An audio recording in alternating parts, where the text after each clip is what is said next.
Latar belakang perlunya manajemen pendidikan. Saat ini, masyarakat telah menyadari betapa pentingnya pendidikan, sehingga masyarakat berinisiatif dalam mengelola pendidikan, yakni dengan menggunakan pola manajemen berbasiskan masyarakat dan merubah pengelolaan pendidikan sebelumnya itu tanpa ada pola manajemen. Manajemen pendidikan disusun untuk menghadapi tantangan pendidikan di masa depan. Tantangan tersebut antara lain untuk menghadapi era globalisasi, era informasi, era iptek, dan era perubahan cepat. Guru sebagai manajer pendidikan harus selalu siap menghadapi tantangan tersebut. Demi tercapainya tujuan pendidikan yang berkualitas, diperlukan manajemen pendidikan yang dapat menggerakkan segala sumber daya pendidikan. Manajemen pendidikan itu terkait dengan manajemen peserta didik yang isinya merupakan pengelolaan dan juga pelaksanaannya. Manajemen pendidikan memberikan keterbukaan kepada semua pemangku kepentingan dalam memberikan saran dan masukan untuk menentukan kebijakan-kebijakan penting yang diperlukan oleh sekolah. Manajemen pendidikan untuk saat ini merupakan hal yang harus diprioritaskan untuk kelangsungan pendidikan, sehingga menghasilkan output yang berkualitas tinggi. Kenyataan yang ada, sekarang ini banyak institusi pendidikan yang belum memiliki manajemen yang bagus dalam pengelolaan pendidikannya.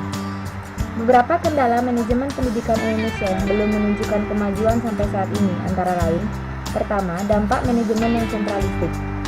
Berdasarkan kata sentral yang artinya terpusat, maka kendala ini menyangkut kecenderungan tentang terjadinya sentralisasi yang berlebihan pada pemerintah pusat dalam mengatur manajemen pendidikan. Kedua, mekanisme pendanaan oleh pemerintah. Saat ini, pemerintah sama sekali belum optimal membuat aturan penetapan biaya penyelenggaraan pendidikan, sehingga pendidikan dijadikan lahan bisnis tanpa mempertimbangkan unsur keterjangkauan masyarakat, khususnya masyarakat yang kurang dalam hal finansial dan pemerataan pendidikan. Ketiga, manajemen dan organisasi. Lembaga pendidikan harus tunduk pada peraturan-peraturan yang berlaku secara seragam untuk semua lembaga pendidikan.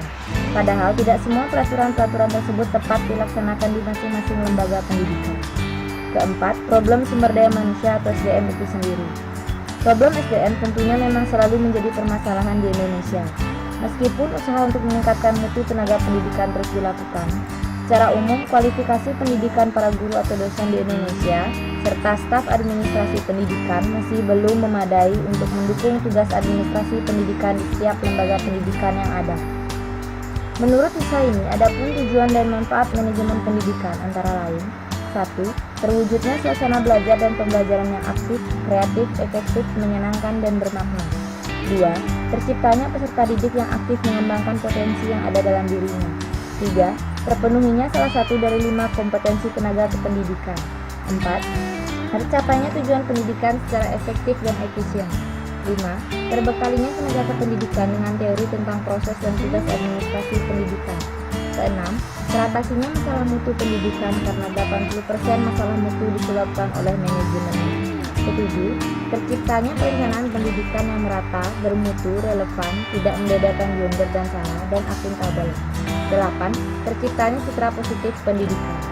Dilihat dari tujuan dan manfaat manajemen pendidikan itu sendiri, maka manajemen pendidikan dirasa perlu untuk diterapkan dalam pendidikan di Indonesia.